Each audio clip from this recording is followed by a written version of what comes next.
بسم الله والصلاة والسلام على رسول الله.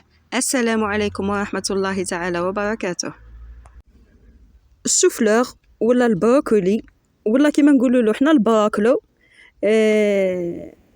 خضار اللي الولاد ما يشتيوهاش بزاف، ما يحبوش ياكلوها. يعني الاغلبيه تاع الولاد كي يكون طايب اون صوص ما يشتيوش ياكلوه، وخاصه يكون صوص حمراء. يعني البيضه ممكن شويه هكا تجذبهم الالوان وياكلوها، بصح صوص لاصوص الحمراء ما ياكلوهاش يعني اغلبيه الاولاد.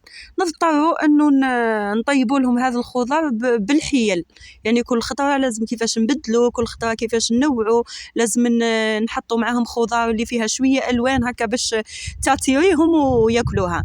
كيما هنا الشوفلور كاين اللي يديروا غراتان، كاين اللي يديروا صوص، كاين اللي يديروا خبيزات هكا مقليين. انا هنا كنت راح ندير صوص بلانش، بصح ما كانش عندي الدجاج بزاف، كانوا عندي غير الجوانح. قلت ندير وخلاص. قطعته، نقيته وغسلته، حطيته في ما يغلي. هنا كاين اللي ما يغليوهش، كاين اللي يشتيو يفوروه في الكسكاس، وكاين اللي يشتيو ثاني غير يغليو الماء ويحطوه مده ويغطيو عليه ومن بعد يعاودوا يرجعوا ليه. بصح انا الطريقه هذه ما تعجبنيش، تاع انه ما يتغلاش. خطراش يبان لي كلي هو بعد يشرب الماء ويجي متختخ، ما يجيش جامل روحو. بصح كي تغليه بالطريقه هذه مع شويه ملح يكون حكم روحو، يعني حتى الطراف يجيو مجمولين. من بعد جست باش ندير الكسره تاعي اللي هي الخسيس ولا الخساس، كل واحد كيفاه يسميها.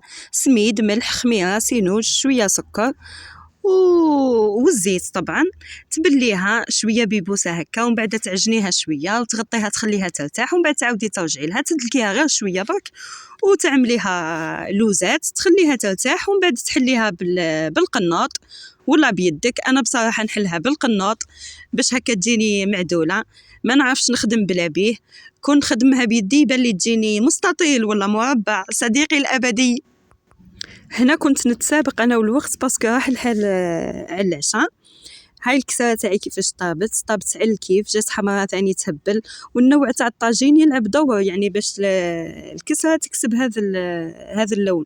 كاينين طواجن هذوك اللي تاع الياجور الاحمر، هذوك ما يحمروش الكسره مليح يبان لي، والله اعلم. انا جاوبته من قبل يعني ما عجبنيش. هذو الطواجن تاع اللي يخدموهم النساء، يخدموهم بالطين ومن بعد يعاودوا يحميوهم في النار، يعني بالطريقه التقليديه تاع بكري. حتى الكسره تاعهم تجي بنينه. شوفوا كيفاش تجي رقيقه وتجي ثاني طريه ماهيش يابسه، باسكو تخليها ترتاح. هنا درت 2 قرصات، ما درتش وحده فقط لانه ما بقاليش الخبز من الغدا. درت 2 قرصات باش يبقاو لي ثاني شويه غدوه للفطور. نبغي انا الخساس مع القهوه تاع الصباح. هنا غالياتي كنت رجعت البروكلو تاعي بعد ما طاب، فاتوا عليه حوالي 7 دقائق.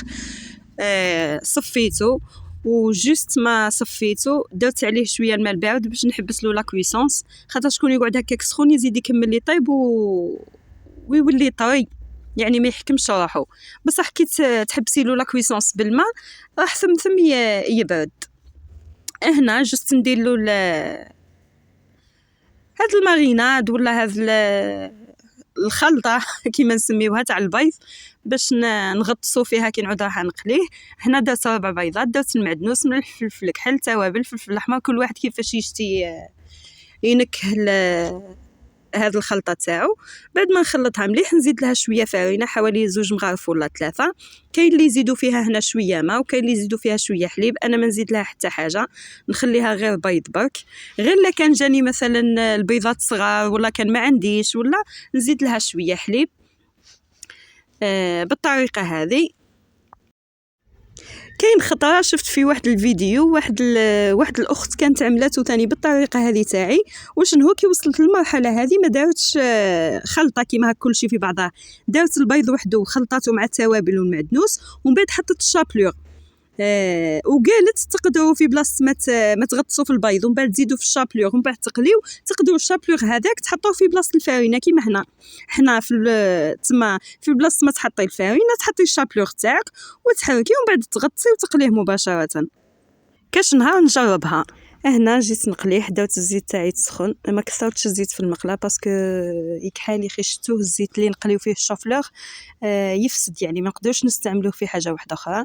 على بها ما داوتش كونتيتي كبيره، داوت غير شويه. ومن بعد الا كان نقص قبل ما نزيد نقلي للمره الثانيه ولا الثالثه نزيد شويه على الاقل هكا فكره يعني باش نقتصدوا في الزيت. انا الشوفلور من احب الاكلات الى قلبي في فصل الشتاء، ما نشتيش يعني في الصيف ولا في الفصول الاخرى، بصح في الشتاء يبان لي يدفيني كي ناكلو، وصحي يعني بالدرجه الاولى، فيه بزاف بزاف بزاف فوائد. وهنا حبيباتي هذه هي النتيجه اللي تحصلنا عليها ما شاء الله. يعني جعل الكيف، ما تنساوش تدعمونا بلايك واشتراك مع تفعيل الجرس. مع السلامه.